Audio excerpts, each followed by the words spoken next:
Hi friends, బాగున్నారా? మీ అందరూ బాగుండాలి, అందులో మేము ఉండాలి. ఏంటి మా అక్క ఆటకల మీద అంతస్తుల మీద అబ్బో అన్ని తీర్చి పేరు చేస్తుందని చూస్తున్నారా? ఏం చేస్తాం ఫ్రెండ్స్, ఆగస్టు నెల వచ్చేసిందంటే మా ఆడవాళ్ళందరికీ మరి తప్పదు ఈ పనులు.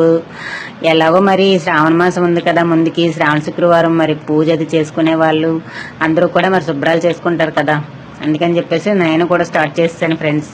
ఎందుకంటే శుభ్రాలు చేసుకోకపోతే మళ్ళీ అసలు మనకి ఆడవాళ్ళకి బోల్డ్ సెంటిమెంట్లు ఫీల్ అయిపోతాం కదా. అందుకని చెప్పేసి ఫ్రెండ్స్ ఇవన్నీ అటుకుల మీద దించేసుకొని మేడ మీదకి మోసుకొని మేడ మీద క్లీన్ చేసుకున్నాము. ఎందుకంటే మాకు కొద్దిగా మేడ మీద కుళాయి ఉంటుంది, అక్కడే కుళాయి దగ్గరే సామాన్లన్నీ తోముకోవచ్చు అని చెప్పేసి మేడ మీదకే పేర్చేసుకున్నాను. అక్కడ పేర్చుకున్నాను కానీ ఎండ అంతా నేనే తిన్నాను. అసలు ఈ ఆదివారం అయితే కాస్త మబ్బుగా కాసింది కదా, మబ్బుగా కాసింది ఎండ, అసలు గుబురెండ కాసింది. చాలా తలనొప్పి అనిపించింది, అంత ఇబ్బంది అయిందో. కాకపోతే ఎక్కువ సామాన్లు లేవు నాకు, అమ్మవాళ్ళు పెళ్లికి పెట్టిన సామాన్లు అయితే లేవు, అమ్మేసుకున్నాను ఒక పరిస్థితి బాగోక. కానీ ఉన్న కాడకైనా సరే మంచి ఎండలోనే తోముకున్నాను. సామాన్లు అవి ఎండలో తోమినా సరే, ఎందుకంటే ఎండలో తోముకొని ఆరబెట్టేసుకుంటే తొందరగా ఆరిపోతాయి, నీట్గా ఉంటాయి కూడా. ఇంకా కిందని ఇంట్లోని బొక్కైస్ ఉంటాయి కదా, మనం బొమ్మల పువ్వుల మొక్కలు అవి కొనుక్కుంటామా, ప్లాస్టిక్ పువ్వుల మొక్కలు, అవి కూడా పీకొచ్చేసి అవి కూడా ఉతికేసాను. అవి కూడా ఎండలోనే ఆరిపెట్టేసుకున్నాను, నీట్గా తొందరగా ఆరిపోతాయి అని చెప్పేసి. ఫ్రెండ్స్ మీరు నా ఛానల్ చూస్తున్నారు కానీ లైక్ చేయట్లేదు, సబ్స్క్రైబ్ చేసుకోవట్లేదు ఫ్రెండ్స్. ప్లీజ్ ఫ్రెండ్స్ లైక్ చేయండి, సబ్స్క్రైబ్ చేయండి, సపోర్ట్ చేయండి వీడియోస్కి.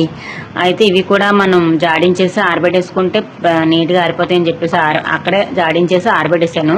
ఎందుకంటే నీట్గా ఆరిపోతాయని చెప్పేసి అక్కడ ఒగ్గేసాక మళ్ళీ ఇక్కడ ఎలాగో డాబా మీద ఉండాలి, కిందకి వెళ్ళానా మళ్ళీ నా మనసంతా మేడ మీద సామాన్లు ఎలా ఉన్నాయి, మళ్ళీ అవి ఆరేయో లేదో, కాకిలో వచ్చేసి ఎట్లా వేసొస్తాయి అని చెప్పేసి సిరాకు. అందుకని చెప్పేసి డాబా మీదే ఉండి దొండపాదులు అవి ఉంటే, దొండపాదులు కొన్ని దొండకాయలు అవి ఉంటే కోసుకొని ఆ పీటలు వేసుకొని మళ్ళీ అవి కిందకి అట్లా పట్టుకెళ్ళడానికి అని చెప్పేసి. అయినా నేనేం పట్టుకెళ్ళలేదులేండి, మా అబ్బాయిలు అన్ని కిందకి దించారు. కాకపోతే తోమేటప్పుడే నాకు కొద్దిగా ఇబ్బంది అయింది. కొంత వాళ్ళు నాకు హెల్ప్ చేశారు, నేను కూడా చేసుకున్నాను. ఎందుకంటే వాళ్ళు లేకుండా నేను ఒకరిదాన్ని అయితే చేసేలేను. అవి కింద పట్టుకెళ్ళిపోవడానికి అని చెప్పేసి మా అబ్బాయి మోస్తున్నాడు అప్పటికే ఆ తపాలన్నీ కిందకి. నేనేమో పైనుండి కొన్ని దొండకాయలు ఉంటే వేసుకొని కిందకి ఇందాక జాడించాను కదా పువ్వుల మొక్కలు, ప్లాస్టిక్ పువ్వుల మొక్కలు, పువ్వులని జాడించానని చెప్పాను కదా, ఇంకా అవి కూడా ఆరిపోయాయి. ఆరేదాకా డాబా మీద ఉంచాను. ఆరేదాకా డాబా మీద ఉంచి అవి కూడా అవి ప్లేట్కి తీసుకొని అవి కూడా కిందకి పట్టుకొచ్చేసాను అనమాట. కిందకి పట్టుకొచ్చి ఇందాక పీకేసి ఒగ్గేసాం కదా, మరి మళ్ళీ ఆ స్టాండ్కి మొత్తం పెట్టామన్నమాట. ఇంకో ఈ స్టాండ్ ఇదే, ఈ స్టాండ్లవే పీకాము. ఒక కలర్ 2 మొక్కలు ఎల్లో కలర్వి, 2 మొక్కలు పింకును బేబీ పింక్, అదే పింకును వైట్ షేడ్లోని అవి స్టాండ్. ఇవి వైట్వి మా అబ్బాయి పెట్టేశాడు, ఇంకా నేను ఎల్లో పెడుతున్నాను. నేను ఏటమ్మా అంత నెమ్మదిగా పెడతాను, నేను పెడతాను ఏదని చెప్పేసి మా అబ్బాయి పెట్టాడు. చూడండి ఎంత నీట్గా వచ్చాయో, చాలా అందంగా ఉంటాయి ఇవి మాత్రం. నేను ఇవి 4 కొనుక్కున్నాను. ఎక్కడికైనా బయటకు వెళ్తే ఎక్కడైనా ఏమైనా కనిపిస్తే చాలు, నాకు నచ్చితే అంటే వెళ్ళిన ప్రతిసారి దగ్గర ఏదో ఒకటి కొని తెచ్చుకుంటాను ఇంట్లో గుర్తింపుకి. అలాగే కొనుక్కున్నాను ఇవి. ఒక మొక్కలు మా చెల్లాల ఊరు పండగలో తీసుకున్నాను, బొగులవాడ పండగలోని, బహుశా ఇల్లు అనుకుంటా, బొగులవాడ పండగలో తీసుకున్నాను మా చెల్లాల ఊరు పండగలోని. ఇవైతే మా ఊరు పండగకే నేను తీసుకున్నాను.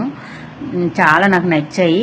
మా ఇంటి పనులు అయితే అన్నీ అయిపోయాయి. ఆగస్టు నెలలోని శ్రావణ శుక్రవారానికి మా ఇంటి పని అయితే అంతా అయిపోయింది ఫ్రెండ్స్. Okay friends, bye.